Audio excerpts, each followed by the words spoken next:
नमस्कार मेरे प्यारे विद्यार्थियों और YouTube channel GK with D Parashar पर आपका स्वागत है। और हम पढ़ रहे हैं संविधान सभा, भारत की संविधान सभा और संविधान निर्माण की प्रक्रिया। इस टॉपिक में 3 क्लास बनती हैं, जिसमें से एक क्लास हमारी हो चुकी है और उसके बाद आज आगे बढ़ेंगे। ये टॉपिक भारत की किसी भी परीक्षा में IAS, किसी भी स्टेट का PCS, SSC, रेलवे और स्टेट की सर्विसेज जैसे राजस्थान वाली RAS, assistant professor, school lecturer, second grade, REET, secretary, patwari, सभी परीक्षा में ये आता है। मतलब ये एक ऐसा टॉपिक है जो शायद देश भर की सभी परीक्षाओं में आता हो। तो इसको हम जिस लेवल पे पढ़ रहे हैं वो IAS तक के लिए सफिशिएंट लेवल है। आप किसी भी स्टेट का PCS, IAS और कोई भी एग्जाम इस मटेरियल को अगर पढ़कर दोगे तो सवाल आपका सॉल्व हो जाएगा। इस प्रकार का हम प्रयास कर रहे हैं। तो इस टॉपिक के अंतर्गत एक क्लास आपकी हो चुकी है और उसके बाद आज आगे बढ़ेंगे। तीन क्लास में ये टॉपिक पूरा होता है। लेकिन आज आगे बढ़ने से पहले जो पिछली क्लास हुई है उसका 2 मिनट में एक ब्रीफली रिवीजन कर लेते हैं। संविधान सभा, तो संविधान सभा पर अच्छा, किसी स्टूडेंट ने पूछा था सब ये कौन सी किताब है। ये कोई किताब नहीं है, ये मेरे पर्सनल नोट्स है जो देश भर के सारे प्रामाणिक संसाधनों में से संविधान, भारतीय संविधान से संबंधित देश भर के सारे अच्छे और प्रामाणिक जो संसाधन है, कोई भी बुक्स, किसी भी नोट्स, उन सब से कंपाइल करके एक जगह बनाया गया है। तो भाई आज की क्लास स्टार्ट करने से पहले जो लास्ट क्लास हमारी हो चुकी है उसका एक 2 मिनट रिवीजन कर लेते हैं। तो बताइए, भारतीय संविधान सभा की पहली संकल्पना या पहली बार संकल्पना किस व्यक्ति ने प्रस्तुत की थी? उत्तर था आपका बाल गंगाधर तिलक ने 1895 में स्वराज्य विधेयक प्रस्तुत किया था, जिसमें भारतीय संविधान सभा की एक संकल्पना थी, लेकिन संविधान सभा शब्द का स्पष्ट विचार नहीं था। तो यहाँ क्वेश्चन क्या आएगा? भारतीय संविधान सभा की संकल्पना, संकल्पना की पॉइंट है, इसको ध्यान रखना। ठीक है। अगला सवाल, संविधान सभा का पहला विचार किसने दिया? विचार शब्द की पॉइंट है। अगर विचार शब्द को पकड़कर एग्जामिनर सवाल डालता है तो उसका आंसर होगा महात्मा गांधी। कांग्रेस कार्य समिति की बैठक 1922 में हुई, जिसमें महात्मा गांधी ने संविधान सभा का विचार दिया, सिर्फ विचार दिया, मांग नहीं की। तो अब की बार की पॉइंट क्या होगा? विचार। संविधान सभा का पहली बार विचार किसने दिया? महात्मा गांधी। तीसरा सवाल, संविधान सभा की मांग किसने की? मांग करने वाला पहला व्यक्ति या पहला भारतीय कौन था? तो वो थे MN राय या मानवेंद्र नाथ राय। संविधान सभा की मांग करने वाला, औपचारिक रूप से संविधान सभा की मांग करने वाला पहला व्यक्ति। अतः MN राय को संविधान सभा के विचार का प्रतिपादक भी कहा जाता है। दूसरा सवाल ये बन गया MN राय पे कि संविधान सभा के विचार का प्रतिपादक किसे कहा जाता है? MN राय को कहा जाता है। एक अधिनियम ऐसा कौन सा था जिसमें संविधान सभा के विचार का प्रावधान था? तो वो अधिनियम है 1919 का एक्ट। 1919 के एक्ट के उद्देश्य का यह प्रस्तावना में भारत की संविधान सभा का विचार निहित था। ये सारे सवाल जिनको मैं थोड़ा स्पीड में बोल रहा हूँ, ये पिछली क्लास में बड़ी डिटेल से समझाए गए हैं। मेरी कोई भी क्लास समझने से पहले पिछली क्लास जरूर उसको देख लें, क्योंकि तभी सीक्वेंस आगे समझ में आएगा आपके। ठीक है, फिर उसके आगे बढ़ते हैं। 1927 में बंबई में कांग्रेस का सम्मेलन हुआ, जिसमें मोतीलाल नेहरू ने यह प्रस्ताव प्रस्तुत किया कि कांग्रेस भारत के सभी दलों से मिलकर संविधान सभा की मांग ब्रिटिश सरकार से करे, संविधान सभा की मांग ब्रिटिश सरकार से करे और संविधान सभा का गठन करे। तो एग्जामिनर सवाल डाल सकता है कि कहां पर हुए सम्मेलन में मोतीलाल नेहरू ने यह प्रस्ताव पेश किया था कि कांग्रेस अन्य सभी भारतीय दलों से मिलकर संविधान सभा की मांग करे? बंबई अधिवेशन 1927। और इस अधिवेशन में मोतीलाल नेहरू ने जो यह प्रस्ताव प्रस्तुत किया था, इसी की परिणति 1928 की नेहरू रिपोर्ट में थी। अब यहां से एक और नया सवाल आया, सब नेहरू रिपोर्ट क्या है? तो नेहरू रिपोर्ट क्या है, नेहरू कमेटी क्या है, सर्वदलीय सम्मेलन क्या है? ये हमारे राष्ट्रीय आंदोलन के विषय हैं, जिनको हम राष्ट्रीय आंदोलन जब मैं तुम्हें पढ़ाऊंगा तो काफी डिटेल से पढ़ाऊंगा। तो अभी तो आप फिलहाल संविधान सभा हमारा टॉपिक है, तो जितने सवाल संविधान सभा को टच होते हुए बन रहे हैं, हमारा ध्यान केवल वहीं पर रहना चाहिए। तो यहाँ पे 2 ही सवाल पकड़ूंगा मैं इस जगह पे कि कहां पर हुए कांग्रेस के सम्मेलन में मोतीलाल नेहरू ने यह प्रस्ताव प्रस्तुत किया था कि कांग्रेस अन्य सभी भारतीय दलों से मिलकर भारत के लिए संविधान सभा का गठन करे। बंबई अधिवेशन हुआ था, 1927 में हुआ था। और उसमें मोतीलाल नेहरू ने जो ये प्रस्ताव प्रस्तुत किया है, इसी की परिणति 1928 की नेहरू रिपोर्ट में आई है। अब ये नेहरू रिपोर्ट क्या है, ये हम राष्ट्रीय आंदोलन में पढ़ेंगे। ठीक है, संविधान सभा पर फिर अगला सवाल जा रहा है कि एम एन राय पहला व्यक्ति जिसने संविधान सभा की मांग की 1934 में की थी। संविधान सभा के विचार का प्रतिपादक किसको कहा जाता है, एम एन राय को कहा जाता है। जब एम एन राय ने मांग की तो कांग्रेस ने अपने उद्देश्यों में संविधान सभा के विचार को शामिल कर लिया।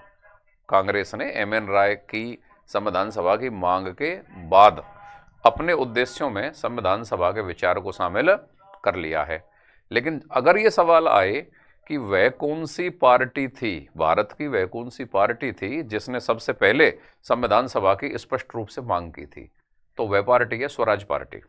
स्वराज पार्टी ने 1934 में स्पष्ट रूप से भारतीयों के लिए संविधान सभा के गठन की मांग की थी और ऐसी वह पहली पार्टी थी। अच्छा, एक दूसरा सवाल और है कि स्वराज्य पार्टी ने संविधान सभा के गठन की मांग 2 बार की। 2 बार संविधान सभा के गठन की मांग करने वाली पार्टी कौन सी है, स्वराज्य पार्टी। स्वराज्य पार्टी के बाद कांग्रेस ने एक पार्टी के स्तर पर 1935 में, स्वराज्य पार्टी ने 34 में मांग कर ली है, एम एन राय ने 34 में मांग कर ली है, कांग्रेस 35 में मांग कर रही है। कांग्रेस ने 1935 में औपचारिक रूप से या सैद्धांतिक रूप से पार्टी के मंच से पहली बार संविधान सभा की मांग की थी। कांग्रेस ने कब की थी, 1935 में। इसके बाद फिर अगला सवाल बनता है कि वह पहला भारतीय राजनेता कौन सा है जिसने सार्वभौमिक वयस्क मताधिकार के आधार पर, किसके आधार पर, सार्वभौमिक वयस्क मताधिकार के आधार पर संविधान सभा की मांग की थी, और वो थे जवाहरलाल नेहरू 1938। कई किताबों में चक्रवर्ती राजगोपालाचारी 1939 लिखा हुआ, ये बात बिल्कुल ठीक है, लेकिन उनसे पहले जवाहरलाल नेहरू मांग कर चुके हैं 1938 में। सार्वभौमिक वयस्क मताधिकार के आधार पर संविधान सभा के गठन की पहली मांग किसने की है, जवाहरलाल नेहरू ने की है, 1938 में की है। जवाहरलाल नेहरू के बाद 1939 में चक्रवर्ती राजगोपालाचारी ने सार्वभौमिक वयस्क मताधिकार के आधार पर संविधान सभा के गठन की मांग की है। तो चक्रवर्ती राजगोपालाचारी कब कर रहे हैं, 1939 में।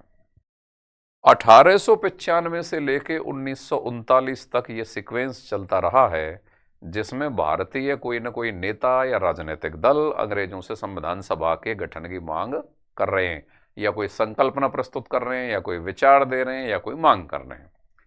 लेकिन मुद्दा यह है कि ब्रिटिश सरकार ने इस मांग को पहली बार कब स्वीकार किया, तो इसका जवाब है लॉर्ड लिनलिथगो ने अगस्त 1940 में लिनलिथगो प्रस्ताव प्रस्तुत किया था। तो अगस्त प्रस्ताव या लिनलिथगो प्रस्ताव में ब्रिटिश सरकार ने भारतीयों की संविधान सभा की मांग को पहली बार स्वीकार किया था, औपचारिक रूप से स्वीकार किया था। अब लिनलिथगो प्रस्ताव क्या है, अगस्त प्रस्ताव क्या है, यह किन परिस्थितियों में भारत में आया था, इसमें ब्रिटिश सरकार का उद्देश्य क्या था, भारतीय राजनेताओं की प्रतिक्रिया क्या थी, ये मैं आपको बहुत ही डिटेल से पढ़ाऊंगा राष्ट्रीय आंदोलन वाली क्लासों में, क्योंकि ये राष्ट्रीय आंदोलन के विषय हैं। संविधान सभा के संदर्भ में तो हमें सिर्फ ये एक सवाल जानना है कि ब्रिटिश सरकार ने कौन से प्रस्ताव में सबसे पहले भारतीयों की संविधान सभा की मांग को स्वीकार किया था, लिनलिथगो प्रस्ताव या अगस्त प्रस्ताव। ठीक है, इसके बाद मार्च 1942 में क्रिप्स मिशन भारत आया। क्रिप्स मिशन ने जो अपनी योजना प्रस्तुत की उसको क्रिप्स प्रस्ताव या क्रिप्स सुझाव कहते हैं। उसमें संविधान सभा के संबंध में एक पॉइंट निकल के आया कि भारत की संविधान सभा का गठन निर्वाचन के आधार पर होना चाहिए या निर्वाचन के आधार पर होगा। यहीं पे एग्जामिनर सवाल डाल देगा कि निर्वाचन के आधार पर भारतीय संविधान सभा के गठन का प्रस्ताव सबसे पहले किस में था, क्रिप्स मिशन में, क्रिप्स प्रस्तावों के अंतर्गत था।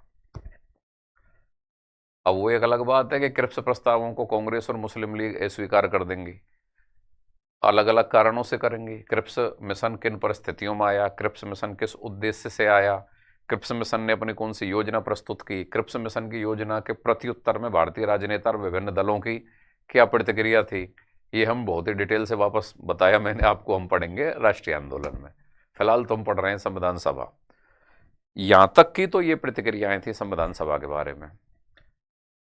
अब अगला सवाल ये है कि भारत की संविधान सभा का गठन जिस योजना के आधार पर हुआ है वो कैबिनेट मिशन योजना है। मार्च 1946 में कैबिनेट मिशन, 3 सदस्यीय कैबिनेट मिशन भारत आया। पिछली क्लास में ये पढ़ा चुका हूं सब कुछ, एक बार देख लो। तो कैबिनेट मिशन में स्टेफर्ड क्रिप्स थे, जो क्रिप्स मिशन में आए थे वही, एवी अलेक्जेंडर थे, और तीसरे पैथिक लॉरेंस थे। 3 सदस्यीय कैबिनेट मिशन मार्च 1946 में भारत आया। 16 मई 1946 में कैबिनेट मिशन ने अपनी कैबिनेट मिशन योजना प्रस्तुत की, और उस कैबिनेट मिशन योजना में 2 महत्वपूर्ण बातें थीं। बातें तो और भी थीं, लेकिन महत्वपूर्ण 2 थीं जो पेपर में आती हैं। वो क्या है? एक तो भारत के लिए अंतरिम सरकार के गठन का प्रावधान। तो अंतरिम सरकार 2 सितंबर 1946 को बन गई थी। वायसराय लॉर्ड बेवल की एक कार्यकारी परिषद के रूप में अंतरिम सरकार का गठन हो गया था। इसको हम राष्ट्रीय आंदोलन में डिटेल से पढ़ेंगे। और दूसरी महत्वपूर्ण जो प्रस्ताव था कैबिनेट मिशन में, कैबिनेट मिशन प्रस्तावों में, वो था भारत के लिए संविधान सभा के गठन का प्रावधान। तो भारत की जो संविधान सभा का गठन हुआ है वो कौन सी योजना के आधार पर हुआ है? कैबिनेट मिशन योजना के आधार पर हुआ है। कैबिनेट प्रस्ताव 16 मई 1946 को आए, कैबिनेट मिशन मार्च 1946 में आया, कैबिनेट मिशन योजना प्रस्तुत हुई 16 मई 1946 को, और उसके आधार पर संविधान सभा का चुनाव हुआ जुलाई 1946 में। संविधान सभा का गठन हुआ नवंबर 1946 में। संविधान सभा कितने सदस्य थी? संविधान सभा 389 सदस्यों से बनी एक संस्था थी। यहां तक हमने लास्ट क्लास में पढ़ लिया है। अब आज इससे आगे हम डिटेल से पढ़ेंगे, तो इस मेरी आगे वाली क्लास को पढ़ने से या समझने से पहले मेरी पीछे वाली क्लास जरूर पढ़ लेना, ठीक है? तो आज संविधान सभा पर हम दूसरी क्लास लेने जा रहे हैं। संविधान सभा में कुल कितने सदस्य थे? 389। अब ये 389 का क्लासिफिकेशन क्या है ये समझ लो आप एक बार फिर। जैसा कि आपको पता है, पहले मैं आपको समझा दूंगा टॉपिक को, उसके बाद ये जो नोट्स हैं इनकी एक रीडिंग भी करवा दूंगा, तो आपका 2 बार रिवीजन तो यहीं पे हो जाएगा। और इन नोट्स के बारे में थोड़ी सी मैं बात बताऊंगा आपको।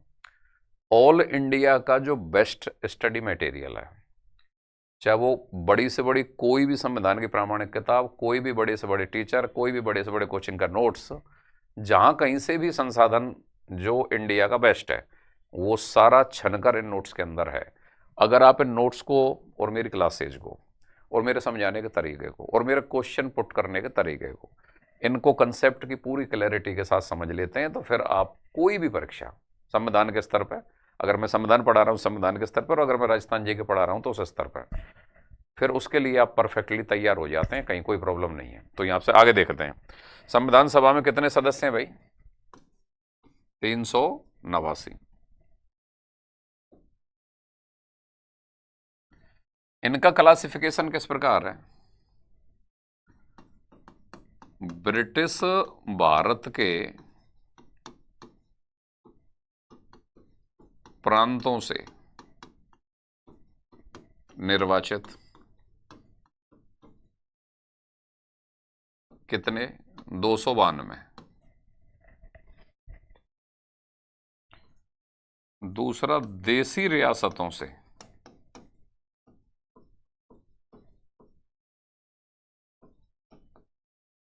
देसी रियासतों से 93।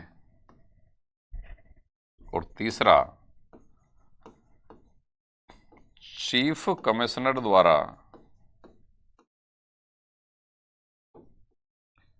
प्रशासित क्षेत्रों से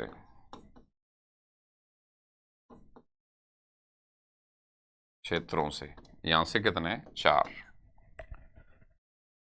ब्रिटिश भारत के प्रांतों से निर्वाचित 292। भारत अंग्रेजों के द्वारा 2 प्रकार से शासित था। एक तो ब्रिटिश भारत था जिसमें 11 प्रांत थे। कितने प्रांत थे? 11 प्रांत। और एक था रियासती भारत जिसमें राजा महाराजाओं की छोटी बड़ी रियासतें थी, लगभग 570 के आसपास। तो ब्रिटिश भारत के 11 प्रांतों में संविधान, अच्छा एक चीज और, संविधान सभा में 10 लाख लोगों पर एक व्यक्ति था। 10 लाख लोगों पर संविधान सभा में एक व्यक्ति का चयन किया गया था। तो ये जो संख्या है ना 389, इसका मतलब ये है कि उस समय पे भारत की जो जनसंख्या है वो 38-39 करोड़ के आसपास है। कितनी? 38-39 करोड़ के लगभग है। तभी 10 लाख में से एक आदमी बना है और फिर ये संख्या निकल के आई है 389। अच्छा, अब इसमें जो निर्वाचन हो रहा है उस निर्वाचन में मतदाताओं को 3 वर्गों में विभाजित किया गया है। मतदाताओं की 3 श्रेणियां हैं, मुस्लिम, दूसरी सिख और तीसरी सामान्य। बस यहीं पे सवाल टिक गया आपका। एग्जामिनर आपसे डायरेक्ट सवाल पूछ रहा है कि संविधान सभा के निर्वाचन के समय मतदाताओं के कितने वर्ग बनाए गए या मतदाताओं की कितनी श्रेणियां बनाई गई, या मतदाताओं का जो प्रतिनिधित्व था वो निम्नलिखित में से कितने वर्गों में था या कौन से वर्ग में नहीं था। तो कितने वर्गों में था? 3 में, मुस्लिम, सिख और सामान्य। इसको इस तरीके से समझिए कि जैसे मान लो किसी एक प्रांत में जितनी भी जनसंख्या है उस जनसंख्या में 10 लाख का भाग दिया जाएगा, क्योंकि 10 लाख पे एक आदमी पहुंचाना है। और फिर साहब उत्तर निकल के आया 8, तो उस, या उत्तर निकल के आया 55, तो उस प्रांत में से 55 सदस्य संविधान सभा में जाएंगे। ठीक है भाई। अब उस प्रांत के मतदाताओं को 3 कैटेगरी में बांटा जाएगा। पहले एक चीज सुन लो, मतदाता जो वहां के मतदाता हैं वो प्रांतीय विधानसभा का निर्वाचन करते हैं। प्रांतीय विधानसभा जो है वो वहां की प्रांतीय जो विधानसभा है वो संविधान सभा के सदस्यों का निर्वाचन कर रही है। तो संविधान सभा के सदस्यों का निर्वाचन अप्रत्यक्ष रूप से हो रहा है। संविधान सभा के सदस्यों का निर्वाचन अप्रत्यक्ष रूप से प्रांतीय विधानसभा के सदस्यों के द्वारा हो रहा है। तो मतदाता प्रांतीय विधानसभा के सदस्यों को चयन कर देंगे, वो प्रांतीय विधानसभा के जो सदस्य हैं वो संविधान सभा के सदस्यों का चुनाव कर देंगे। समझ गए? तो अप्रत्यक्ष निर्वाचन है, प्रांतीय विधानसभाओं के द्वारा है। ये अपने आप में एक फैक्ट है जो याद करना है। अब सुनिए, मुस्लिम, सिख और सामान्य 3 कैटेगरी में व्यक्ति जाएगा। मुसलमानों की संख्या मान लो किसी प्रांत के अंतर्गत 40 लाख है, तो 10 लाख पे एक आदमी, 40 लाख पे 4 आदमी, ये लो सब 4 सदस्य मुस्लिम जाएंगे। सिखों की संख्या किसी प्रांत में मान लो 30 लाख है, तो 10 लाख पर एक आदमी, 30 लाख पे 3 सदस्य इनकर जाएंगे। बाकी जितने भी हिंदू, बौद्ध, जैन जो सब हैं वो फिर कौन सी कैटेगरी में आ जाएंगे? सामान्य में। अब यहीं से एग्जामिनर आपके लिए सवाल डाल देगा कि निम्नलिखित में से संविधान सभा के निर्वाचन में मतदाताओं की कौन सी श्रेणी नहीं थी। यही सवाल आता है, यही आता रहा, यही आगे आएगा, कौन सी श्रेणी नहीं थी, और उत्तर हिंदू आएगा। कोई भी सवाल ये जब आज तक के इतिहास में जब कभी भी पूछा गया हो ये बिल्कुल इसी फॉर्म में है, मुस्लिम, सिख, सामान्य, हिंदू। जो विद्यार्थी पढ़ा हुआ नहीं है वो क्या समझेगा कि यार हिंदू तो जरूर होगा, जब मुस्लिम भी है, सिख भी है, तो हिंदू भी होगा, सामान्य नहीं होगा। जबकि होगा उल्टा, हिंदू नहीं होगा और ये सामान्य तो है। तो ये मतदाताओं की कितनी श्रेणियां हैं? 3।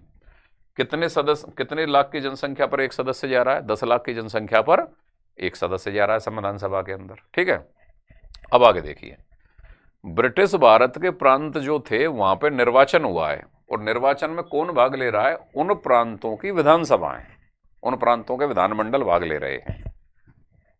तो ब्रिटिश भारत के प्रांतों से क्या हुआ? संविधान सभा के सदस्यों का निर्वाचन। कितने? 292 सदस्य। ठीक है। चीफ कमिश्नर द्वारा प्रशासित क्षेत्रों से 4 सदस्य। तो चीफ कमिश्नर द्वारा प्रशासित क्षेत्र 4 हैं उस समय में। दिल्ली, दूसरा कुर्ग, कुर्ग वर्तमान में वहां पर पड़ता है कर्नाटक में, कुर्ग। तीसरा अजमेर, मेरवाड़ा जो आपके वर्तमान में राजस्थान में विलय हो चुका है या राजस्थान में है। और चौथा ब्रिटिश बलूचिस्तान। ये जो ब्रिटिश बलूचिस्तान है ना, ये पाकिस्तान में है।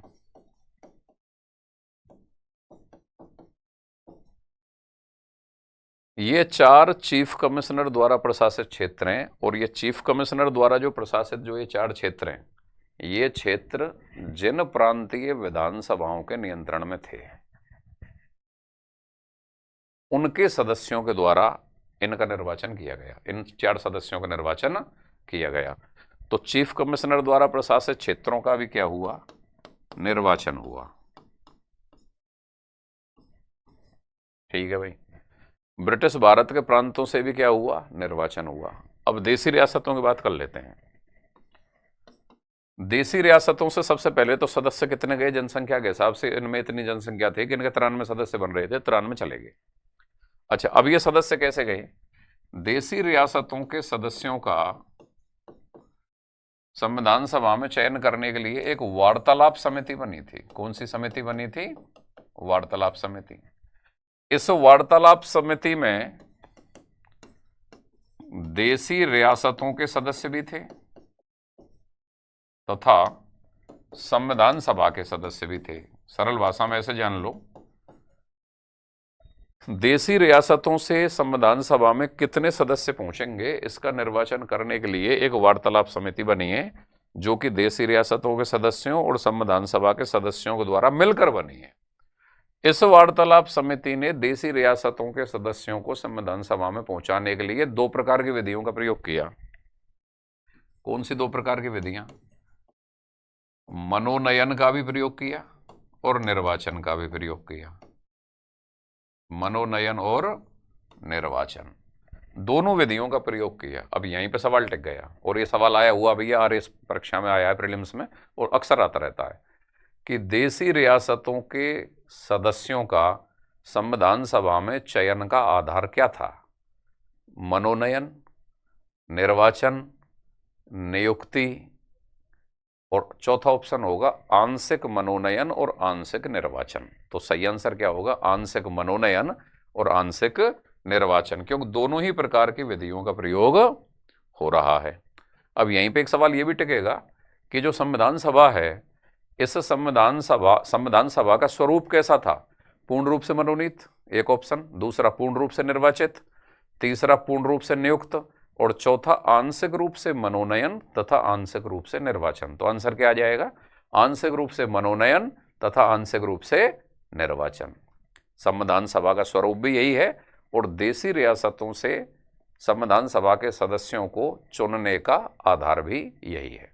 तो ये मोटी मोटी बात पकड़ में आ गई होगी आपके।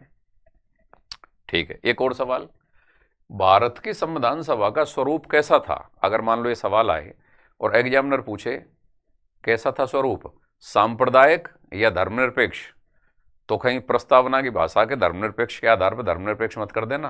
भारत की संविधान सभा का स्वरूप सांप्रदायिक था। कैसा था? सांप्रदायिक, क्योंकि उसमें सदस्यों का जो निर्वाचन किया जा रहा था, उसमें मतदाताओं की श्रेणियां मुस्लिम, सिख, ये धर्म के आधार पर बनी हुई थी। तो भारत की जो संविधान सभा है, उसका स्वरूप है सांप्रदायिक। कैसा है? सांप्रदायिक है, धर्मनिरपेक्ष नहीं है, और अप्रत्यक्ष तरीके से वो, या अप्रत्यक्ष रूप से चुनी गई है। ये लो जी, सांप्रदायिक और अप्रत्यक्ष रूप से। क्या प्रत्यक्ष रूप से निर्वाचन है? नहीं, अप्रत्यक्ष रूप से निर्वाचन है, प्रांतीय विधानसभाओं द्वारा निर्वाचन हो रहा है। ठीक है, क्या वो धर्मनिरपेक्ष स्वरूप की है? नहीं, सांप्रदायिक, धर्म के आधार पर निर्वाचन हो रहा है, धर्म के आधार पर चयन हो रहा है, तो सांप्रदायिक है। तो अप्रत्यक्ष रूप से और सांप्रदायिक तरीके से इसका गठन, अप्रत्यक्ष निर्वाचन से और सांप्रदायिक स्वरूप में इसका गठन हुआ है। ये एक इंफॉर्मेशन है जिसमें 389 सदस्यों का जिक्र है, और वो किस किस तरीके से गए। अब संविधान सभा की पहली बैठक कब हुई? संविधान सभा की पहली बैठक 9 दिसंबर 1946 को हुई।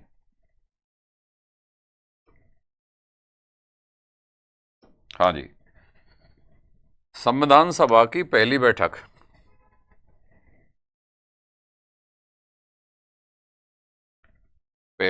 है भाई संविधान सभा की 9 दिसंबर 1946। कहां पर हुई है भाई? दिल्ली में हुई है। संविधान सभा की पहली बैठक 9 दिसंबर 1946 को हुई। कहां पर हुई? दिल्ली में हुई। और इस पहली बैठक में संविधान सभा के जो अस्थायी अध्यक्ष बने थे वो सच्चिदानंद सिन्हा। ये बात आप सभी जानते हो। अस्थायी अध्यक्ष सच्चिदानंद सिन्हा है। बाद में दूसरी बैठक 11 दिसंबर 1946 को होगी। उसमें जो स्थायी अध्यक्ष बनेंगे वो राजेंद्र प्रसाद बनेंगे। कौन बनेंगे? राजेंद्र प्रसाद बनेंगे। लेकिन पहली बैठक की बात सुन लो पहले। ये बात तो सभी जानते हैं कि सच्चिदानंद सिन्हा संविधान सभा के अस्थायी अध्यक्ष थे, लेकिन यहां पे एक इंफॉर्मेशन हो रहा है। सच्चिदानंद सिन्हा ने कहा कि जिस किसी भी बैठक में अध्यक्ष होता है उस बैठक में उपाध्यक्ष अनिवार्य रूप से होता है। तो सच्चिदानंद सिन्हा के प्रस्ताव पर फ्रैंक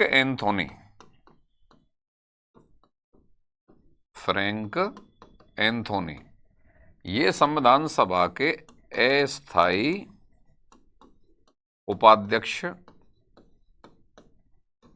बना दिए गए, अस्थायी उपाध्यक्ष मनोनीत कर दिए गए। तो अस्थायी अध्यक्ष कौन है? सच्चिदानंद सिन्हा। इसको सभी लोग जानते हैं। अगर सवाल यह आ गया कि संविधान सभा का अस्थायी उपाध्यक्ष कौन था, तो आंसर क्या आ जाएगा? Frank Anthony.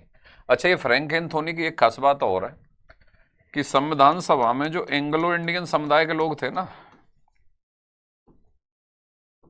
एंग्लो इंडियन समुदाय के लोग, उनका नेतृत्व कर रहे थे ये फ्रैंक एंथोनी। एंग्लो इंडियन समुदाय के लोगों का नेतृत्व कौन कर रहे थे? फ्रैंक एंथोनी कर रहे थे। और इन्हीं फ्रैंक एंथोनी को संविधान सभा का पहला उपाध्यक्ष मनोनीत कर दिया गया था। अस्थायी उपाध्यक्ष, संविधान सभा का पहला अस्थायी उपाध्यक्ष। बस समझ में आ गई? ठीक है। अगली बैठक कब हो रही है भाई? 11 दिसंबर को। 11 दिसंबर को राजेंद्र प्रसाद क्या बन जाएंगे? स्थायी अध्यक्ष कह लो चाहे पहले अध्यक्ष कह लो, पहले अध्यक्ष भी कह लो चाहे अस्थायी अध्यक्ष भी कह लो, अस्थायी नहीं स्थायी, स्थायी अध्यक्ष भी कह लो। ये तो बन गए आपके राजेंद्र प्रसाद। H.C. मुखर्जी संविधान सभा के पहले उपाध्यक्ष बने। ये H.C. मुखर्जी पहले उपाध्यक्ष बने। राजेंद्र प्रसाद क्या बने भाई? पहले अध्यक्ष बने या स्थायी अध्यक्ष बने? जब स्थायी और अस्थायी का सवाल अध्यक्ष के रूप में बन सकता है, तो स्थायी और अस्थायी का सवाल उपाध्यक्ष के रूप में बन सकता है। भाई ये बात सारी दुनिया जानती है कि संविधान सभा के पहले, मतलब संविधान सभा के अस्थायी अध्यक्ष कौन थे? सच्चिदानंद सिन्हा। स्थायी अध्यक्ष कौन थे? राजेंद्र प्रसाद। अब मान लो ये सवाल पूछ लिया जाए कि संविधान सभा के अस्थायी उपाध्यक्ष कौन थे? अस्थायी उपाध्यक्ष कौन थे? तो फ्रैंक एंथोनी। और स्थायी उपाध्यक्ष कौन थे? H.C. मुखर्जी। H.C. मुखर्जी। ठीक है। 13 दिसंबर 1946 को जवाहरलाल नेहरू ने, JL नेहरू मतलब जवाहरलाल नेहरू ने, संविधान सभा में ऐतिहासिक उद्देश्य प्रस्ताव प्रस्तुत किया। ऐतिहासिक उद्देश्य प्रस्ताव प्रस्तुत किया, जो कि 22 जनवरी 1947 को पारित हो गया। पारित। अब समझो काम की बात। ये एक बहुत बड़ा सवाल है और बड़ा टेक्निकल सवाल है कि संविधान सभा में किस व्यक्ति ने 13 दिसंबर 1946 को ऐतिहासिक उद्देश्य प्रस्ताव प्रस्तुत किया था? जवाहरलाल नेहरू ने किया था। सवाल को रिवर्स फॉर्म में एग्जामिनर लेगा। जवाहरलाल नेहरू ने संविधान सभा में ऐतिहासिक उद्देश्य प्रस्ताव कब प्रस्तुत किया? 13 दिसंबर 1946 को प्रस्तुत किया। ठीक है। ये ऐतिहासिक जो उद्देश्य प्रस्ताव है, ये पारित कब हुआ? 22 जनवरी 1947 को पारित हुआ। अब इसके पारित होने के बाद क्या अंतर होगा, क्या परिवर्तन होगा, क्या गतिविधि बढ़ेगी, वो भी 1 मिनट समझ रहे हैं। पहले एक पॉइंट और समझो। ये जो ऐतिहासिक जो उद्देश्य प्रस्ताव जवाहरलाल नेहरू ने प्रस्तुत किया है ना संविधान सभा में, भारत के संविधान की प्रस्तावना या जो उद्देशिका है, उसमें भारतीय संविधान का जो दर्शन है, जो भावना है, जो मूल्य या जो विचार हैं,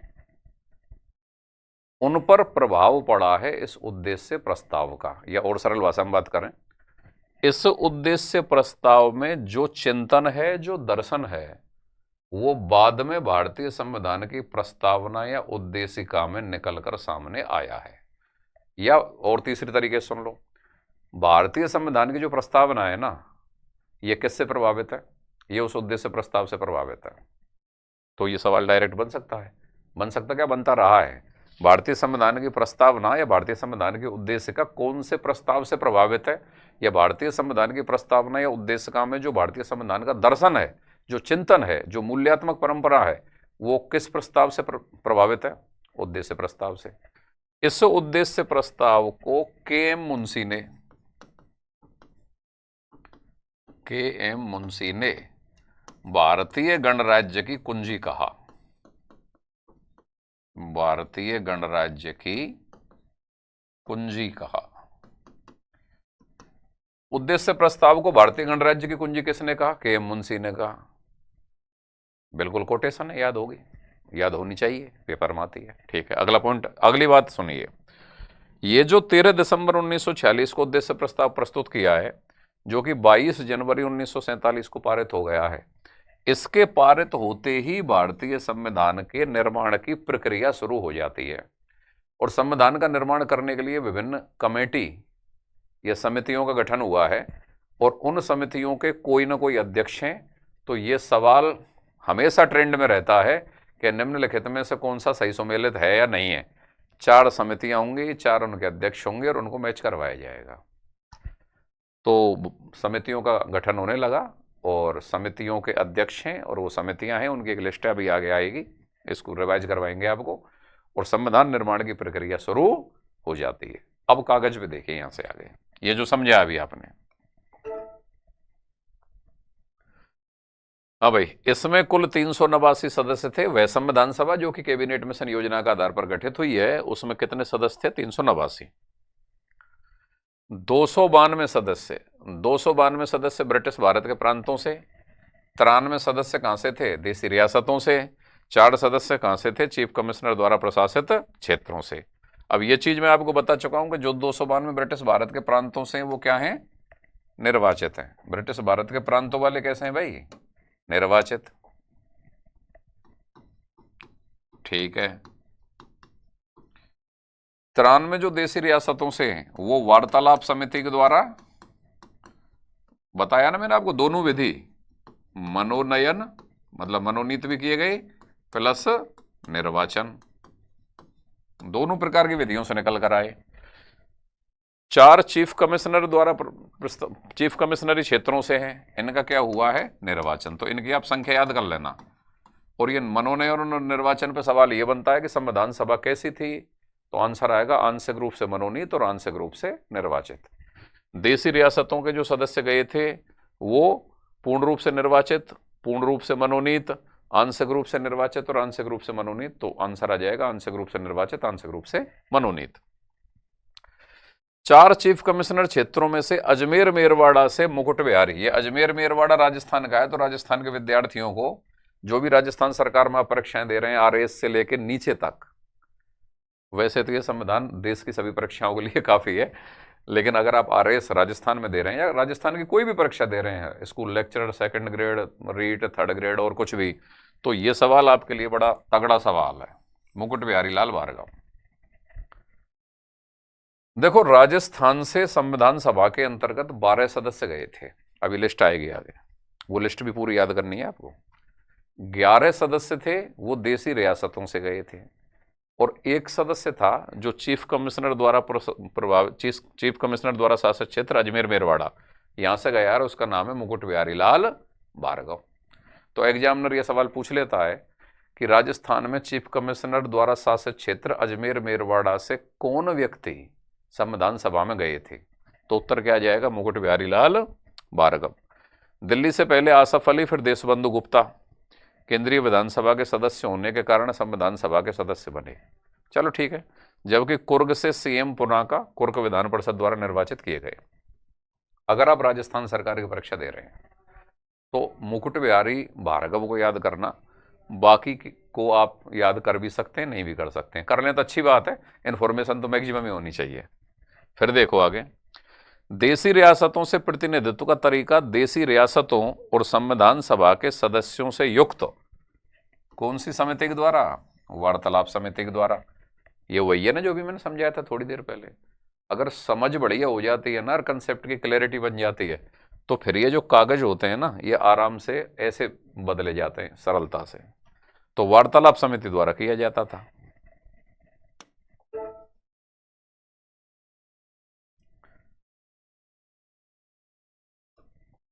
हाँ भाई, अब यह समिति क्या करती थी? दोनों तरीके अपनाती थी। वार्तालाप समिति द्वारा देशी रियासतों के प्रतिनिधित्व के लिए दोनों तरीके बताया था ना मैंने, मनोनयन और निर्वाचन, दोनों तरीके, मनोनयन और निर्वाचन, को स्वीकार किया गया। इस प्रकार संविधान सभा, ये बड़ा सवाल है, बहुत बार आया हुआ सवाल है, आंशिक रूप से निर्वाचित तथा आंशिक रूप से मनोनीत थी। तो संविधान सभा का स्वरूप कैसा था? पूर्ण रूप से निर्वाचित, पूर्ण रूप से मनोनीत, आंशिक रूप से निर्वाचित और आंशिक रूप से मनोनीत। क्या उत्तर आएगा? आंशिक रूप से निर्वाचित और आंशिक रूप से मनोनीत। संविधान सभा में प्रति 10 लाख लोगों पर, कितने लोगों पर? 10 लाख लोगों पर एक सदस्य था। इसमें अच्छा, इसमें पार्टी के हिसाब से सदस्य याद कर लेना। 208 सदस्य तो कांग्रेस के हैं भाई, 73 मुस्लिम लीग के हैं, बिल्कुल याद करना है। निर्दलीय कितने संविधान सभा में? 8, जबकि 15 महिलाएं थीं। महिलाएं कितनी हैं? महिला सदस्य 15, और ये सभी 15 कौन सी पार्टी से थीं? सभी कांग्रेस से। देखो, वैसे तो जो एक भी लाइन अगर मैंने नोट्स में लिख दी आप उसे छोड़ नहीं सकते, लेकिन ये लाइन जरूर सारी याद करनी है, इसको जरूर देखो। ये पूछ लिया जाता है विभिन्न राजनीतिक दलों से कितने कितने सदस्य थे। कांग्रेस 208, मुस्लिम लीग 73, निर्दलीय 8, और महिला सदस्य कितनी है? 15। ये 15 महिलाएं ना, ये सभी कांग्रेस से थी। कहां से थी? कांग्रेस से थी। अच्छा जी, अब महिलाओं की खास बात सुन लो। 15 महिलाएं आपको पता होनी चाहिए कि कौन सी संविधान सभा में है और कौन सी संविधान सभा में नहीं है। यह सवाल बिल्कुल बन सकता है और बनता रहा है। अगर पेपर टफ सेट करता है ना एग्जामिनर, संविधान सभा में कितनी महिला सदस्य थीं? 12, 15, 17, 19, 15। नॉर्मल सवाल है, कोई भी आंसर दे देगा। लेकिन अगर यह सवाल डाल दिया कि निम्नलिखित में से कौन सी महिला सदस्य संविधान सभा के अंतर्गत नहीं थी, तो इसका जवाब आप तभी दे सकते हैं जब पूरी 15 महिला सदस्य के नाम आप जानते हैं कि हाँ ये थी या हाँ ये नहीं थी। तो इनकी लिस्ट पे जरूर ध्यान दें। पहला, श्रीमती अम्मू स्वामीनाथन। ये सारे नाम आपको याद होने चाहिए, मतलब नाम याद हो या ना हो, लेकिन पहचान होनी चाहिए कि हाँ अम्मू स्वामीनाथन जी जो थी वो संविधान सभा में थी। श्रीमती दाक्षायणी वेलायुधन। अब ये दाक्षायणी जो वेलायुधन है ना, ये संविधान सभा की एकमात्र दलित महिला थी। ये एक अलग विशेषता है इनकी। पहला सवाल तो यही आना चाहिए कि श्रीमती दाक्षायणी वेलायुधन संविधान सभा में थी या नहीं थी? थी। दूसरा सवाल तुरंत ये हो जाएगा कि संविधान सभा में दलित महिला प्रतिनिधि, महिला सदस्य कौन थी? तो दलित महिला थी दाक्षायणी वेलायुधन। संविधान सभा की दलित महिला सदस्य कौन है? दाक्षायणी वेलायुधन। श्रीमती दुर्गा बाई, पाई की जगह बाई कर दो इसको, दुर्गा बाई। श्रीमती हंसा मेहता। अब हंसा मेहता कौन है? इन पे भी एक अलग सवाल बनेगा। ये जो पूरी 15 महिलाएं हैं ना, इन महिला समूह की जो अध्यक्षा है वो हंसा मेहता है। संविधान सभा की महिला सदस्यों की अध्यक्षा या अध्यक्ष कौन थी? हंसा मेहता, श्रीमती हंसा मेहता। श्रीमती मालती चौधरी, श्रीमती सुचेता कृपलानी। 6 हो गई भाई, है ना। अब अगले पन्ने पे श्रीमती विजय लक्ष्मी पंडित, जवाहरलाल नेहरू जी की बहन। श्रीमती विजय लक्ष्मी पंडित, श्रीमती पूर्णिमा बनर्जी, श्रीमती कमला चौधरी। 10, राजकुमारी अमृता कौर। ये राजकुमारी अमृता कौर बाद में मंत्री भी बनेंगे। रेणुका रे। और 15वें नंबर पे एनी मस्करेनी। अब एनी मस्करेनी की एक खास बात और है, देसी रियासतों का प्रतिनिधित्व करने वाली थी ये। देसी रियासतों का प्रतिनिधित्व करने वाली महिला सदस्य।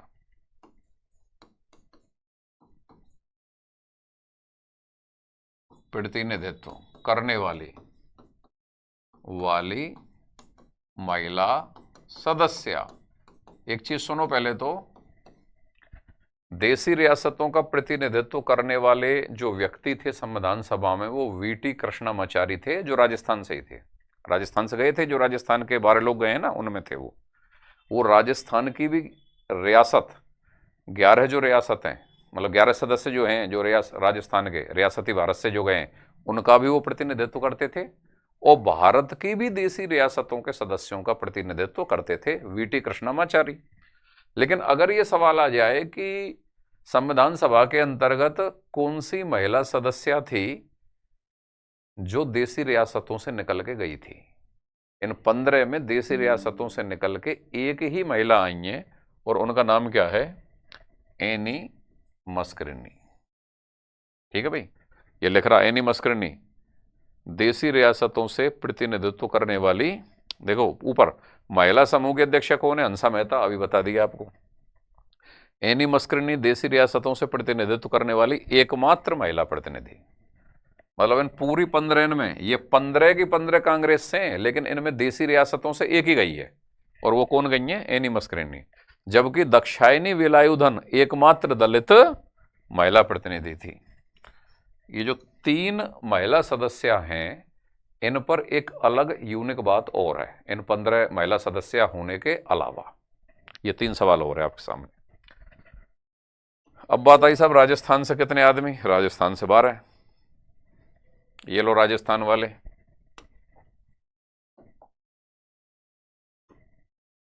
संविधान सभा में राजस्थान से कितने सदस्य शामिल हुए? 12। अब 12 में से देशी रियासतों से 11 गए थे और एक चीफ कमिश्नर द्वारा शासित क्षेत्र अजमेर मेरवाड़ा से था। जिसमें देशी रियासतों से राजस्थान में कितने गए? 11। वह एक सदस्य कहां से गया? चीफ कमिश्नरी क्षेत्र से था। अब वो जो राजस्थान के 12 हैं वो निम्नलिखित हैं। अब यहां 3 सवाल बनेंगे। संविधान सभा में राजस्थान से कितने सदस्य गए थे? संविधान सभा में राजस्थान से 12 गए थे। ठीक है। संविधान सभा में देशी रियासतों से कितने सदस्य गए थे? राजस्थान से 11। चीफ कमिश्नर द्वारा प्रशासित क्षेत्र से राजस्थान से कितने गए थे? 1। और एक चौथा सवाल, राजस्थान से संविधान सभा में गए हुए सदस्यों में निम्नलिखित में से कौन सा शामिल नहीं है? अब इस सवाल का जवाब आप तभी दे सकते हैं जब ये सारे नाम आपको आपकी जानकारी होंगे, हाँ ये है, ये व्यक्ति नहीं है। तो होने वाले 12 जो हैं सदस्य उनको गौर करिए। जसवंत सिंह, बलवंत सिंह मेहता, तीसरे हीरालाल शास्त्री, चौथे रामचंद्र उपाध्याय, 5वें माणिक्यलाल वर्मा, 6वें वीटी कृष्णमाचारी। अब वीटी कृष्णमाचारी पर 2 सवाल बनेंगे। एक तो वीटी कृष्णमाचारी कहां से आ रहे हैं? राजस्थान से आ रहे हैं। दूसरा, राजस्थान में जो ये देशी रियासतों का प्रतिनिधित्व करने वाले 11 सदस्य हैं ना, इस राजस्थान के देशी रियासतों का प्रतिनिधित्व करने वाले सदस्यों के अध्यक्ष हैं वीटी कृष्णमाचारी, या देशी रियासतों के सदस्यों का नेतृत्व कर रहे हैं। राजस्थान में देशी रियासतों के सदस्यों का नेतृत्व करने वाले व्यक्ति कौन थे? वीटी कृष्णमाचारी। पहले तो इन्होंने राजस्थान में नेतृत्व किया है, फिर उन्होंने उस पूरी संविधान सभा में पूरे देश के सभी देशी रियासतों के जो सदस्य आ गए थे उन सभी का भी नेतृत्व किया है। ठीक है। गोकुललाल असावा यासवा, दलेल सिंह, नवे राज बहादुर सिंह, 10वां सरदार सिंह और 11वें जयनारायण व्यास। इनमें से प्रमुख रूप से तो जो आपके प्रजामंडल आंदोलनों में है ना राजस्थान के, वही शामिल हो गए। और 12वें मुकुट बिहारी लाल भार्गव जो आपके अजमेर मेरवाड़ा से हैं। Concept clear? अब आगे देखें। वीटी कृष्णमाचारी राजस्थान की रियासतों का प्रतिनिधित्व करने वाले संविधान सभा के सदस्य थे। इनका प्रतिनिधित्व राजस्थान की रियासतों का, पहले तो राजस्थान की रियासतों का प्रतिनिधित्व किया है, फिर संविधान सभा में जाने के बाद फिर पूरे भारत की देशी रियासतों का प्रतिनिधित्व भी वीटी कृष्णमाचारी ने किया है।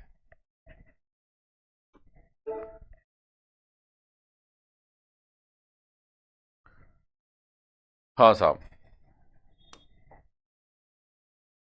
अब देखो अगला technical point. Mahatma Gandhi, sir तेज बहादुर सप्रू, जयप्रकाश नारायण ने संविधान सभा का चुनाव नहीं लड़ा। एक चीज और सुन लो, इसमें एक व्यक्ति और हैं, मोहम्मद अली जिन्ना। मोहम्मद अली जिन्ना। इन 4 लोगों पर 2 सवाल बनते हैं और सामान्यतः उन सवालों का ट्रेंड है बनने का।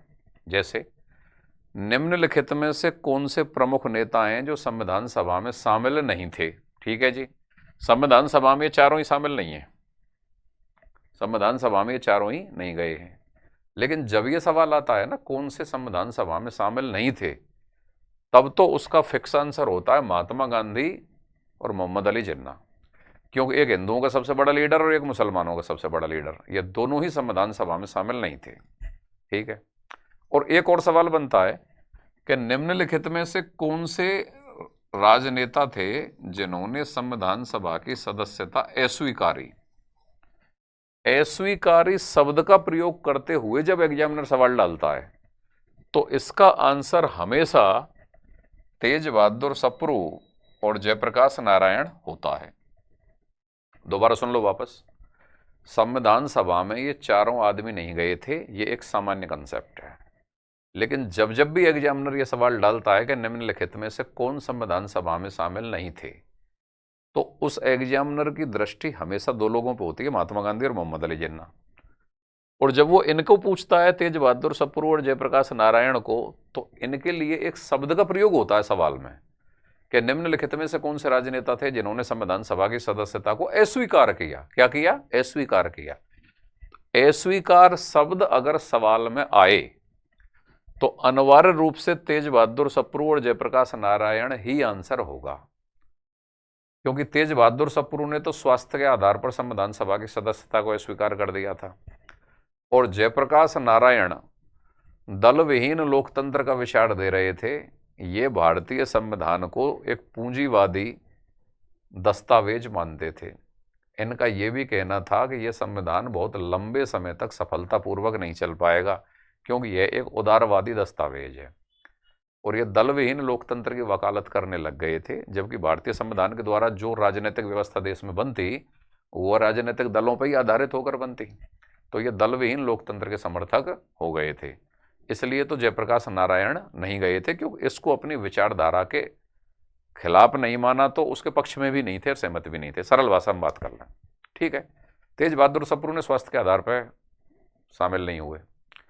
अच्छा, अब इन चारों में से जो ये है ना कि चारों नहीं थे, इन चारों में से तीन व्यक्ति ने तो चुनाव ही नहीं लड़ा था। महात्मा गांधी, तेज बहादुर सप्रू और जयप्रकाश नारायण, इन्होंने तो चुनाव ही नहीं लड़ा। ये कह रहे हैं मेरा स्वास्थ्य खराब है, ये कह रहे हैं ये तो उदारवादी दस्तावेज बनाने वाली संस्था बन रही है, मैं इसमें शामिल नहीं हो रहा। गांधी जी ने भी चुनाव नहीं लड़ा। अब बात आई किसकी? जिन्ना की।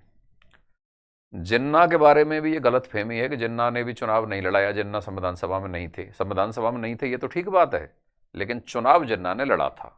वो पंजाब से चुनाव लड़े थे, चुनाव में वो जीते भी थे, समझ गए। लेकिन जिन्ना मुस्लिम लीग के अध्यक्ष थे और मुस्लिम लीग ने संविधान सभा का बाइकआउट कर रखा था, इसलिए जिन्ना मुस्लिम लीग के अन्य सदस्यों के साथ साथ स्वयं ने भी बाइकआउट कर रखा था और वो संविधान सभा में नहीं गए थे। मतलब जिन्ना संविधान सभा में तो नहीं थे, लेकिन संविधान सभा का चुनाव जिन्ना ने लड़ा था, पंजाब से लड़ा था, चुनाव वो जीते भी थे। लेकिन मुस्लिम लीग के सदस्यों के साथ उन्होंने भी संविधान सभा का बाइकआउट कर रखा था, इसलिए वो संविधान सभा में नहीं थे। वापस में सरल तरीके से आता हूं अपनी दो ही बातों पर। जब जब भी सवाल ये आया कि निम्नलिखित में से संविधान सभा में कौन शामिल नहीं थे, कौन शामिल नहीं थे, कौन से प्रमुख नेता संविधान सभा में नहीं थे, गांधी और जिन्ना पे सवाल बनता है।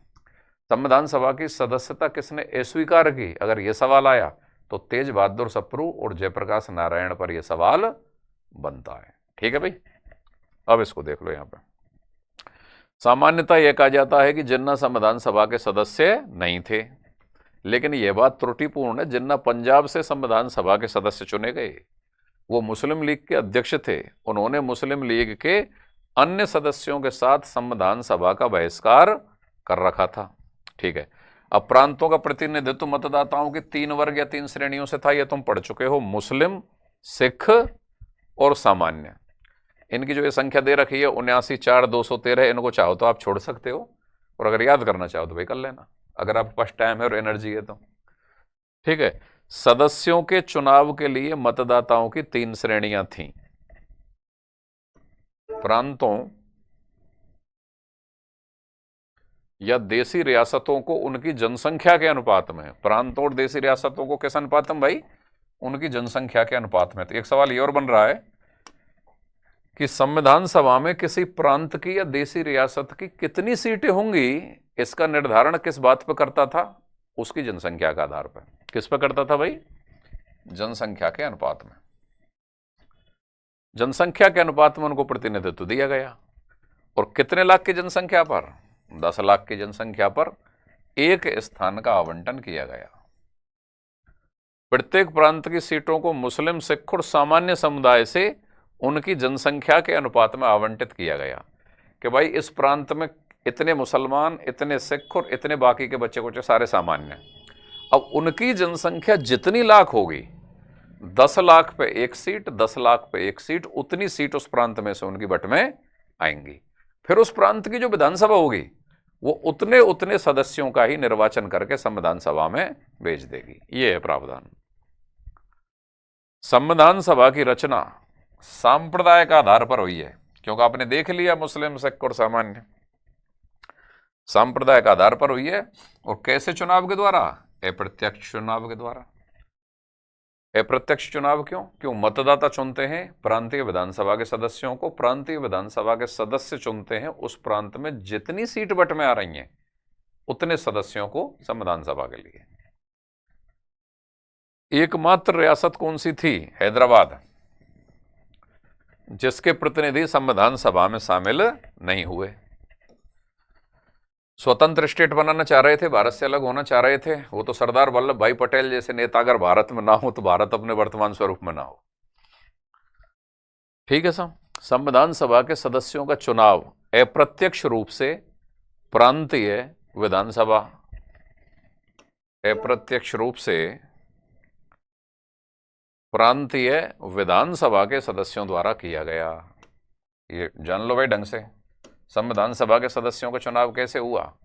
अप्रत्यक्ष रूप से हुआ, प्रांतीय विधानसभा के सदस्यों द्वारा किया गया। और एक अगला फैक्ट देख लो, सोमनाथ लाहिड़ी संविधान सभा में निर्वाचित होने वाले एकमात्र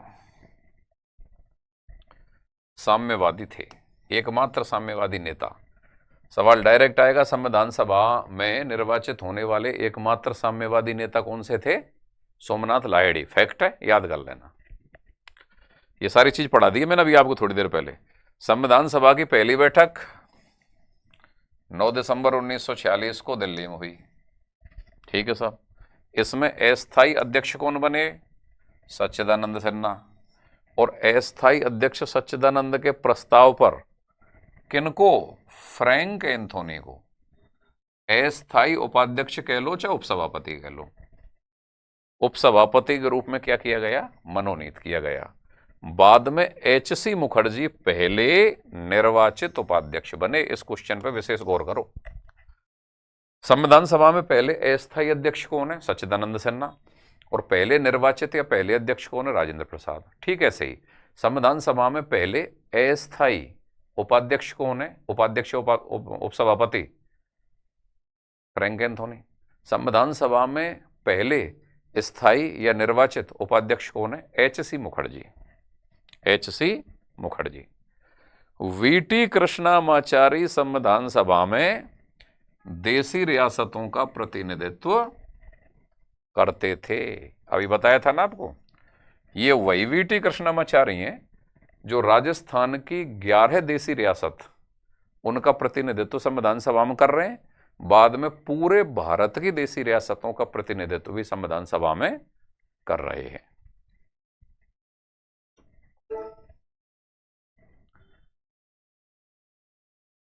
अच्छा, फिर इसके बाद एक नया कॉन्सेप्ट आया,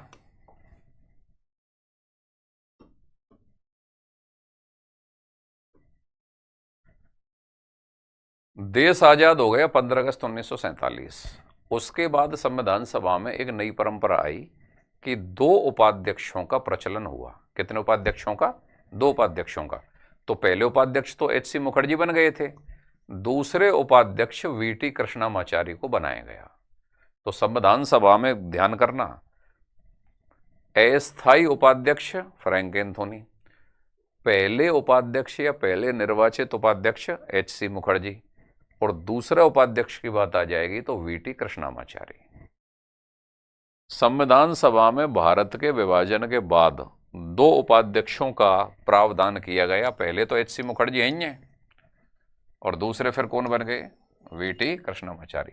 तो वीटी कृष्णमाचारी 3 जगह आ गए। राजस्थान के देशी रियासतों का प्रतिनिधित्व कर रहे हैं, पूरे भारत की देशी रियासतों का प्रतिनिधित्व कर रहे हैं।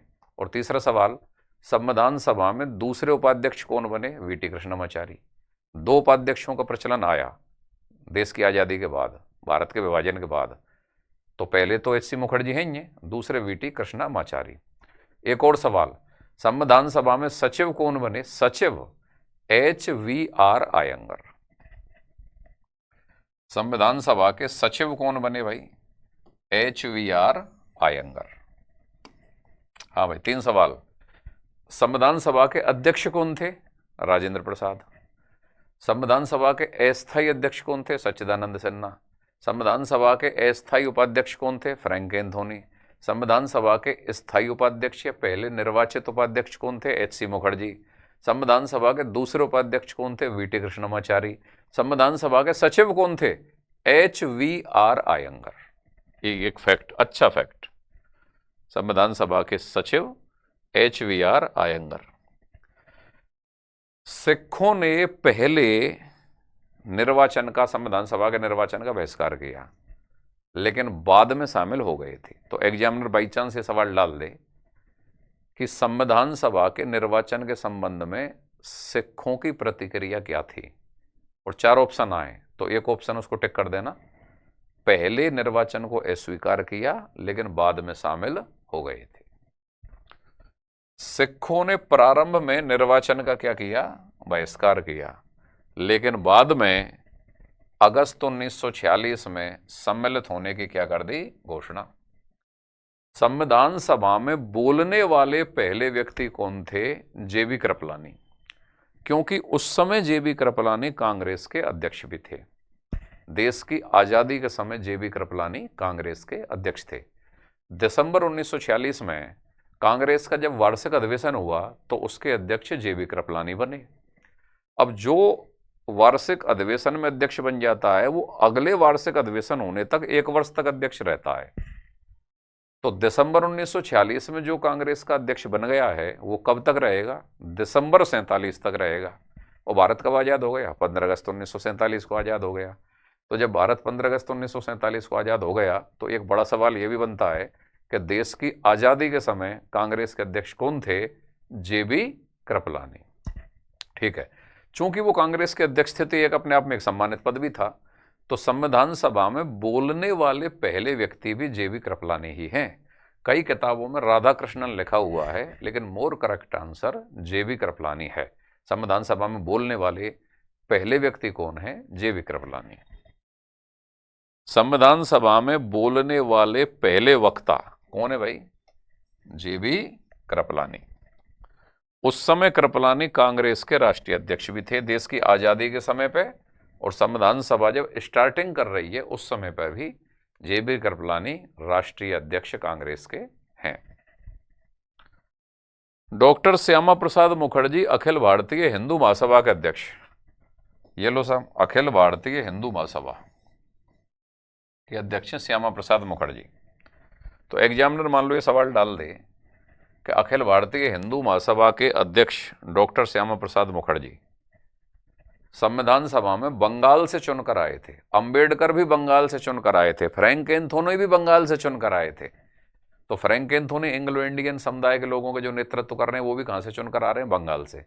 अंबेडकर शेड्यूल्ड कास्ट फेडरेशन का जो अध्यक्ष हैं वो कहाँ से चुनकर आ रहे हैं? बंगाल से। श्यामा प्रसाद मुखर्जी अखिल भारतीय हिंदू महासभा के अध्यक्ष, ये भी कहाँ से चुनकर आ रहे हैं? बंगाल से।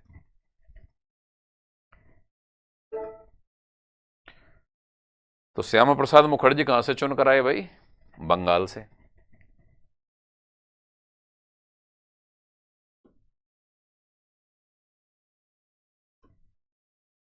कहां से चुनकर आए श्यामा प्रसाद मुखर्जी? बंगाल से। अखिल भारतीय हिंदू महासभा के अध्यक्ष हैं। Doctor Ambedkar all India schedule caste federation, ये बार बार परीक्षाओं में आता है। All India schedule caste federation की स्थापना किसने की? डॉक्टर अंबेडकर ने की, उसके अध्यक्ष हैं। और ये अंबेडकर जी भी कहां से चुनकर आ रहे हैं? बंगाल से। एंग्लो इंडियन एसोसिएशन के अध्यक्ष कौन है? Frank Anthony. ये वही फ्रैंक एंथोनी है जो संविधान सभा के पहले अस्थायी उपाध्यक्ष हैं। लेकिन ये एंग्लो इंडियन एसोसिएशन के अध्यक्ष हैं। ये भी कहां से चुनकर आ रहे हैं? बंगाल से चुनकर आए। संविधान सभा के सचिव कौन है? HVR आयंगर। पढ़ लिया ना अभी आपने? संविधान सभा के सचिव कौन? HVR आयंगर। BN राव संवैधानिक सलाहकार। संविधान सभा के संवैधानिक सलाहकार कौन है भाई? BN राव। अब यहां पे 2-3 क्वेश्चन आप टिक करें क्या, समझे, फिर अपन रीड कर ही रहे हैं। अगर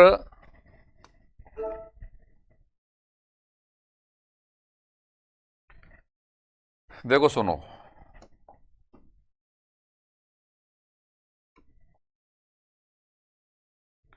संविधान के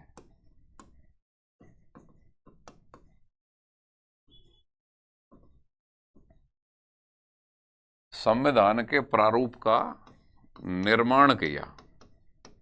प्रारूप का निर्माण किसने किया? BN राव ने। संविधान के प्रारूप का निर्माण किसने किया? BN राव ने। संविधान के प्रारूप पर चर्चा करने के लिए एक प्रारूप समिति बनी। प्रारूप समिति बनी जो 7 सदस्यीय थी और उसके अध्यक्ष डॉक्टर अंबेडकर थे। अध्यक्ष डॉक्टर अंबेडकर थे। ठीक है भाई, संविधान के प्रारूप पर चर्चा करने के लिए। ठीक है, तीसरा सवाल, संविधान के प्रारूप की जांच करने के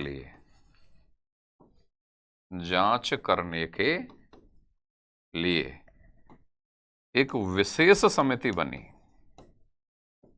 एक विशेष समिति बनी किसकी अध्यक्षता में? जवाहरलाल नेहरू की अध्यक्षता में। ये 3 सवाल हैं और बड़े टेक्निकल सवाल हैं, ढंग से समझिए, क्योंकि जैसे ही संविधान के प्रारूप की बात आती है हम सीधे डॉक्टर अंबेडकर के पास चले जाते हैं, क्योंकि प्रारूप शब्द मतलब डॉक्टर अंबेडकर। ठीक है, इसमें 3 पॉइंट है समझने के लिए, परीक्षा के लिहाज से भी ये 3 पॉइंट इंपॉर्टेंट है। अगर एग्जामिनर पूछे संविधान के प्रारूप का निर्माण किसने किया? BN राव ने।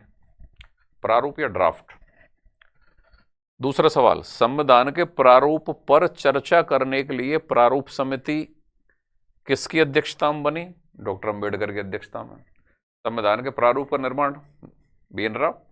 संविधान के प्रारूप पर चर्चा करने के लिए प्रारूप समिति बनी है। प्रारूप पर चर्चा करने के लिए प्रारूप समिति बनी, उसके अध्यक्ष कौन हो गए? डॉक्टर अंबेडकर। और एक तीसरा सवाल जिस पर लोगों का ध्यान ही नहीं है, और यह सवाल बड़ा इंपॉर्टेंट है, परीक्षा में आता है, जो लोग सामान्यतः गलत कर देते हैं। संविधान के प्रारूप की जांच करने के लिए एक विशेष समिति बनी है। विशेष समिति शब्द की पॉइंट होगा जब एग्जामिनर पूछेगा। वो किसकी अध्यक्षता में बनी है? जवाहरलाल नेहरू की अध्यक्षता में। तो 3 बिल्कुल सरल सवाल पकड़िए। संविधान के प्रारूप का निर्माण किसने किया? प्रारूप का संविधान का निर्माण किया किसने किया? संविधान के प्रारूप का निर्माण किया BN राव ने। संविधान के प्रारूप पर चर्चा करने के लिए प्रारूप समिति बनी किसकी अध्यक्षता में? डॉक्टर अंबेडकर की अध्यक्षता में। संविधान के प्रारूप की जांच के लिए, प्रारूप की जांच, चर्चा शब्द आएगा डॉक्टर अंबेडकर प्रारूप समिति, और प्रारूप की जांच अगर आ गई, यहां जांच शब्द है, शब्दों को पकड़ना है, उसकी जांच के लिए एक विशेष समिति बनी। एक तो जांच आएगा और एक विशेष समिति आएगा, दूसरा की पॉइंट, वो वो जवाहरलाल नेहरू की अध्यक्षता में बनी। बात आ गई भाई आपकी समझ में? तो इस प्रकार बिल्कुल टेक्निकल तरीके से संविधान पढ़ें आप। और ये जो डॉक्टर अंबेडकर की अध्यक्षता में प्रारूप समिति है, ये कितने सदस्यीय है? 7 सदस्यीय है। इसके 7 सदस्यों का नाम इस प्रकार है। डॉक्टर अंबेडकर की अध्यक्षता में जो प्रारूप समिति बनी है 7 सदस्यीय, 29 अगस्त 1947 को 7 सदस्यीय प्रारूप समिति बनी। 7 सदस्यीय प्रारूप समिति का गठन हुआ। ये पढ़ो। इन्होंने संविधान के प्रारूप का निर्माण किसने किया? BN राव संवैधानिक सलाहकार है। जबकि संविधान के प्रारूप पर चर्चा करने के लिए डॉक्टर अंबेडकर की अध्यक्षता में 29 अगस्त 1947, डेट याद रख लेना, 29 अगस्त 1947 को कितने सदस्यीय प्रारूप समिति? 7 सदस्यीय प्रारूप समिति बनी। कितने सदस्यीय बनी भाई? 7 सदस्यीय प्रारूप समिति बनी। और इन 7 सदस्यों का नाम आपको अनिवार्य रूप से याद होना चाहिए, क्योंकि इन पे सामान्यतः एग्जामिनर हर मतलब मनचाहे जब सवाल पूछता रहा है और मनचाहे जब पूछता रहेगा। कौन कौन है वो? डॉक्टर भीमराव अंबेडकर, ये अध्यक्ष हैं 7 सदस्यीय प्रारूप समिति के। N गोपाल स्वामी अयंगर, अल्लादी कृष्ण स्वामी अय्यर, KM मुंशी, कन्हैयालाल माणिक्यलाल मुंशी इनका पूरा नाम है, सैयद मोहम्मद सादुल्ला, N माधवराव, और एक सदस्य थे DP खेतान 7वें पे।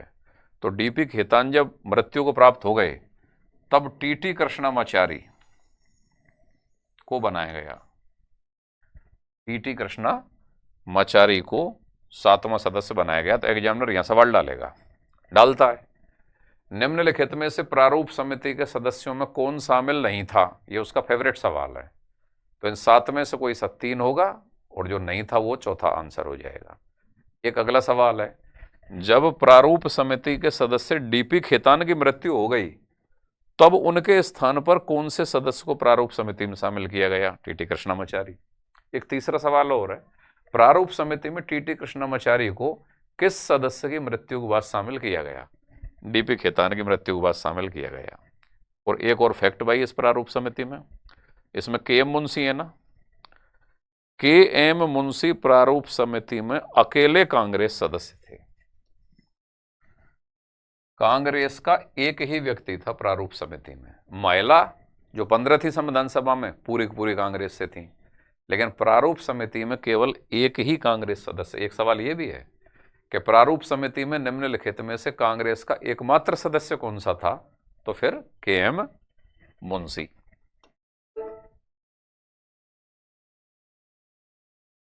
ठीक है भाई, अब ये वो सवाल आ गया जो मैंने अभी आपको करवाया था।